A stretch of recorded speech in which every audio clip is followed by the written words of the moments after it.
Bon, ok, l'année n'a pas été simple. Oui, c'était une année éclatée. Faut appeler un chat un chat. Et en plus, il vous reste l'épreuve de philo. Et on sait tous que la philo, ça fait un peu stresser, quoi. La bonne nouvelle, c'est que la philo, je suis là, les gars, je suis votre gars sûr. Et notamment là, j'ai 4 conseils de dernière minute préparés avec une prof de philo. Ça rigole zéro. Des conseils qui sont valables pour la dissertation et l'explication de texte. C'est parti, balance la sauce.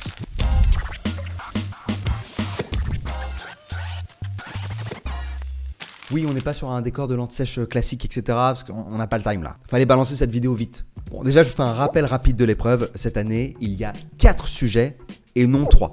Ce qui est une bonne nouvelle, parce que vous avez plus de chances de tomber sur quelque chose qui vous plaît. Déjà, ça c'est cool. Ensuite, vous avez le choix entre 3 dissertations et un texte à expliquer. Et à chaque fois, il y a un lien avec les programmes. 17 notions pour les filières générales et 7 pour les technos. Mais attention, hein, chaque sujet ne fait pas appel qu'à une notion. Il fait appel à plusieurs notions et donc c'est à vous de les lier. Le but de l'exercice. D'abord, souvenez-vous que le but de la dissertation, c'est qu'à partir d'un sujet qui est lié au programme, c'est interroger la notion en question sous un jour nouveau, de montrer le problème dont il s'agit et d'y répondre de manière argumentée et à l'aide d'auteurs. Si vous prenez l'explication de texte, là le but c'est de prouver qu'on peut comprendre un texte un petit peu complexe en montrant le problème auquel s'est confronté l'auteur, en apportant des exemples et en décomposant les étapes de l'argumentation. Et là, attention, dans les deux cas, l'erreur de base c'est de parler un max de citations ou d'auteurs liés à la notion. Ne faites pas ça parce que ça s'appelle du remplissage. T'as compris, Socrate ? C'est pas vraiment ça ce qu'on vous demande. Ce qu'on vous demande, c'est d'interroger le sujet et d'argumenter. Bref, on vous demande de philosopher. Maintenant qu'on a dit ça, je vais vous expliquer comment on va s'y prendre. Et tout commence par la problématisation. Mon premier conseil, c'est de vous entraîner à problématiser et donc surtout de comprendre ce qu'est une problématique. C'est essentiel. Parce que la problématique, vous avez dû le voir cette année, c'est le cœur du travail philosophique. C'est montrer que quelque chose coince. Sinon, on passerait pas 4 heures dessus. Et là, attention encore, la problématique, ce n'est pas le sujet. Retenez bien ça. Il faut construire la problématique à partir du sujet, mais ce n'est pas la question posée. Imaginez, vous tombez sur le sujet, faut-il obéir à la loi? Bon, et ben c'est pas ce sujet la problématique. Mais il faut quand même trouver où est-ce que ça coince. Et pour ça, il faut se poser des questions. Pourquoi est-ce qu'il faudrait pas toujours obéir à la loi? Est-ce que parfois, ce serait étonnamment plus injuste d'y obéir que de désobéir? Si la loi elle est pas juste, est-ce qu'il faut quand même y obéir en fait? Ici, je montre que la question soulève bien un problème, un obstacle, un pépin dans le raisin, une coupe. Vous avez compris. Si on reformule le problème, ce serait je dois obéir à la loi. Mais si la loi est injuste, je fais comment? I don't want this. Parfois, on a une problématique sans question. Dans ce cas, faut pas oublier de montrer qu'on a une opposition. On a un obstacle qui se dresse devant l'évidence. Deuxième chose, la problématique ne doit pas non plus être une reformulation. C'est même tout le contraire. En changeant les mots du sujet, vous risquez de changer totalement le sujet en fait. Par exemple, si le sujet c'est le travail est-il le ciment de la société et que vous remplacez ça par le métier est-il le fondement de la culture, ah vous êtes dans la mouise, mauvais plan. Donc pour trouver la problématique, le truc c'est de définir et d'analyser avec précision les termes les moins chargés philosophiquement et ensuite de relever une opposition. Si on garde le sujet, le travail est-il le ciment de la société, c'est la notion de ciment qu'il faut définir et non pas celle de travail ou de société. Le ciment, c'est un terme qui vient du bâtiment. C'est une matière qui permet de lier et de maintenir ensemble des éléments divers et d'en faire une unité nouvelle. C'est grâce au ciment que les briques deviennent unies et forment un mur. Alors du coup, est-ce que c'est grâce au travail que les individus se lient, s'associent et deviennent une société? Par ailleurs, si le ciment ça vient du domaine de la construction, ça veut dire que la société c'est pas une entité naturelle, mais qu'elle est construite par l'homme et qu'elle est issue d'une volonté. Mais le ciment c'est pas seulement ce qui lie et qui maintient les choses ensemble, c'est aussi ce qui fige. Donc ça empêche l'évolution, ça empêche la vie et c'est pas flexible. Et donc voilà, grâce à la définition de ciment qui est le terme le moins philosophique, on a notre problématique.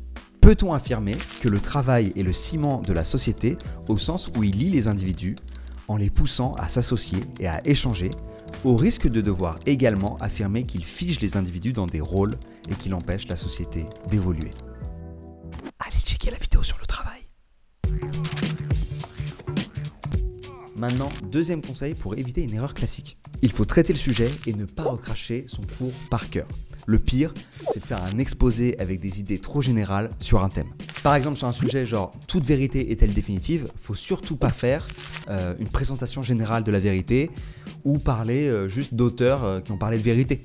Sinon, hors sujet. Le bon réflexe, c'est plutôt, comme on l'a vu, de prendre la notion la moins philosophique et de la définir, et donc du coup, de problématiser. C'est ça qui va vous permettre de traiter ce sujet en particulier et pas un autre. Vous inquiétez pas, on va s'entraîner ensemble.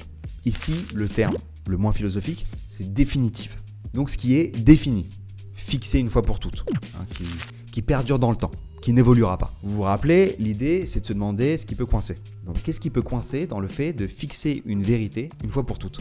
Et bien la fixer une fois pour toutes, c'est ne plus s'interroger à son sujet. C'est ne plus se demander pourquoi elle est vraie. Or, est-ce que c'est la vérité qui a de la valeur ou est-ce que c'est le fait de savoir pourquoi c'est vrai et donc de pouvoir le justifier?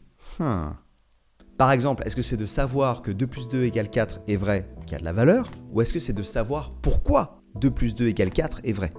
Et en général, c'est ce travail qui peut faire peur en philo. C'est pour ça qu'on a tendance à se rapprocher de ces cours, de ces auteurs, etc. C'est des choses qui sont rassurantes, mais ça ne suffit pas. Donc vous risquez de passer à côté de l'épreuve. Après, vous inquiétez pas, vous apprenez pas tous les auteurs et les citations pour rien. Mais vous allez les utiliser une fois que vous avez problématisé. Troisième conseil, ça sert à rien d'apprendre des citations par cœur. En fait, le piège avec les citations, c'est que souvent, on oublie de l'expliquer.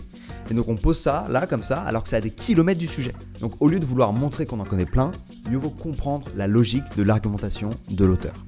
Et si vous avez fait des fiches d'auteur, c'est le moment de les ressortir. Quatrième et dernier conseil, ne pas cloisonner les notions les unes par rapport aux autres. Au contraire, il faut chercher systématiquement des relations entre elles. Par exemple, si votre sujet aborde la notion de liberté, vous pouvez le relier à l'art, à l'inconscient, au droit, à la justice, au travail, à la conscience aussi. En fait, ces liens, c'est aussi ce qui distingue une bonne copie d'une très bonne copie. Voilà, c'était mes petits conseils pour cette dernière ligne droite. Je reviens juste sur des trucs très importants. D'abord, il faut faire confiance à votre bon sens. Ne dites pas des choses que vous-même vous ne croyez pas. Ensuite, il faut oser prendre des risques en traitant des sujets et non en répétant votre cours parce que c'est rassurant. Et enfin, il faut problématiser le sujet en analysant les petits termes du sujet, c'est-à-dire ceux qui ont l'air le moins philosophiques. Donc voilà, c'était mes conseils sur la disserte. Si vous voulez approfondir, il y a une vidéo qui est juste ici, voilà, on vous la met aussi en description. Force et honneur pour vos révisions, ne lâchez rien. Et après votre épreuve, n'hésitez pas à me dire en commentaire comment ça s'est passé pour vous. Bon courage, l'œil du tigre.